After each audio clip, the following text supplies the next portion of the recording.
Hey, welcome, my eccentric patrons. Glad you could make it to our 50th episode addendum. For those of you that are new patrons, welcome to the club. Welcome to the family. Glad you could be here. So what this is, I do these videos once or twice a week, always following my SpaceX in the News episodes that I put on YouTube. And it's a means to include more information that wasn't included on my SpaceX in the News episodes on YouTube because I make those the day before. And so overnight, new information can come to light that doesn't make it in the video. So that's what we're doing. So we're going to start out here with a tweet that I found on Twitter, and it's a rendering that someone made of both halves of Starship stacked on top of each other here in Boca Chica. So it's the Mark One, and of course they digitally added the canards and the fins down here, and I just think it looks really sweet. It's very impressive. I hope it looks even half this good, and I'll be very, very pleased. Anyway, not really sure who did it. I guess Space Padre Isle did it. Moving on, though, the next thing I have for you guys is a tweet from Eric Ralph, who must have had this video sent to him. It's of one of the Falcon 9 fairings, fairing half, for a Starlink mission, Starlink 1, that's coming up here hopefully in October. All right, and so the last thing I want to talk about today, and this is huge, and I wish I would have found out about this, or this would have been released yesterday when I was making this video. And basically, it's partially about Maria's supposed meeting with Elon on Friday at her place. At least that's my own personal theory. So CBS put up a really good video. I'll just play a little bit of it. I have the volume off so I don't get a copyright strike or anything.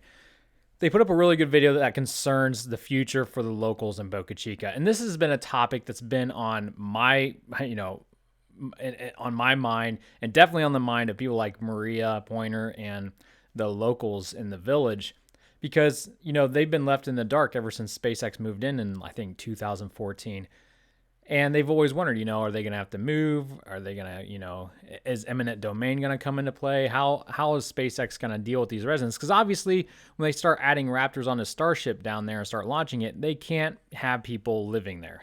So we knew we were going to get some information eventually, but it turns out we just got it within the last 24 hours. SpaceX actually sent out letters to the residents of this village. And the village is just like a little neighborhood. And Maria lives right outside that neighborhood, so she's not a part of the neighborhood. Okay, here we go. So here's a copy of the letter that was sent out to the local residences. And basically, just summing up what it says is, SpaceX is offering all of them who I just mentioned 3 times what their home is worth for them to basically pack up and move out. 3 times, the value of your home seems like a great deal. And it is for a lot of these villagers. Trust me, I drove through that neighborhood, the village, and those houses sucked. Okay. I mean, no offense to any of the owners. I mean, not everybody can have a great house. I get that. But I mean, those houses, some people are going to make off really well by getting 3 times the value of their house. And but with that being said, a lot of people aren't. Maria Pointer being one of those. And Lewis from Lab Padre texted me this morning and talking to me about it. And I was like, yeah, man. I mean, that's a great deal for some of them, but people like Maria who don't live in that village, who actually invested into her dream retirement home, they're going to lose out at 3 times the value. So I'm curious to see how this is going to play out. SpaceX says in this letter that there's not any negotiation room, no wiggle room for negotiation. But I think they might be more lenient with Maria just because she's not a part of the village. All right, she doesn't live in the neighborhood. And Lewis from Lab Padre, we talked about the future for him and his channel and his company because he has his cameras installed on Maria's property. And so I was like, man, not only will our coverage of the current events of Boca Chica start to diminish because we'll just rely on people driving by.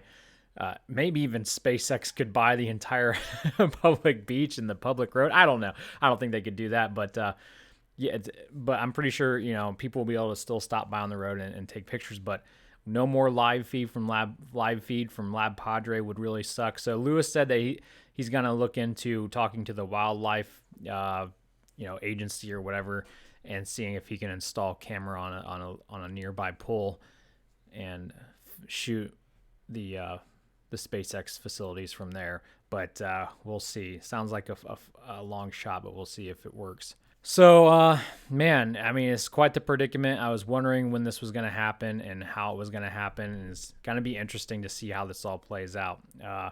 The local judge is if you watch the CBS interview, it's a really good interview. I highly recommend you watch it. It just showed up on my YouTube recommendations this morning, and then I found this link to this article at cbsnews.com. I highly recommend you watch it. It gives you a lot of good information about what's going on down there.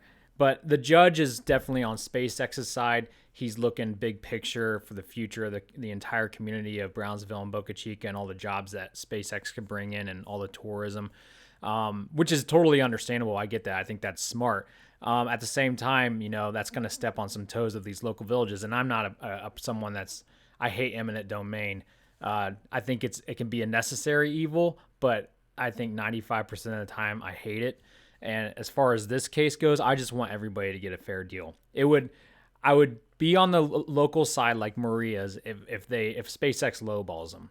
Now, I have spoken to Maria I texted her and stuff online, and she's told me some things that she asked me not to repeat here, so I won't.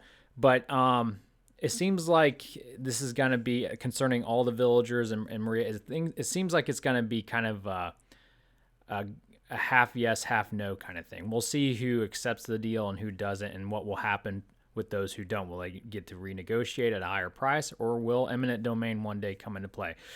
I think that will be very likely if people just refuse to move when such a reasonable offer has been made. Not saying a reasonable offer has been made yet. I'm on the local side so long as they're not getting a fair deal.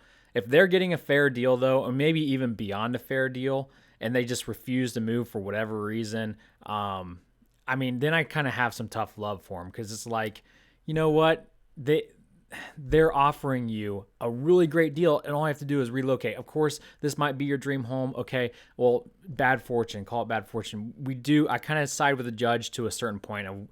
We do need to look out for the bigger community in general, not just local. I mean, the space community in general. The whole world is kind of banking on this. This is the ship that's in the lead that's going to take people to Mars one day.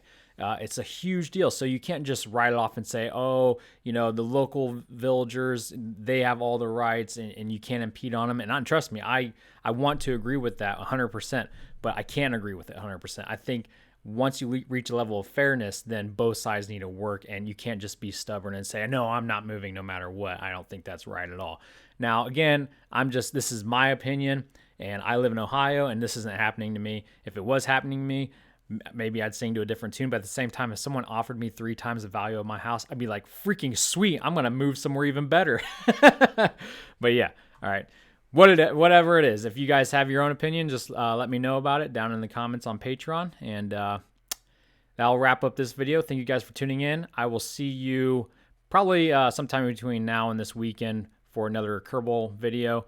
And also, we have our council meeting coming up on Monday. I'm pretty sure that's the council meeting. Yeah, the council meeting. All right, guys, I'll catch you later. God bless you.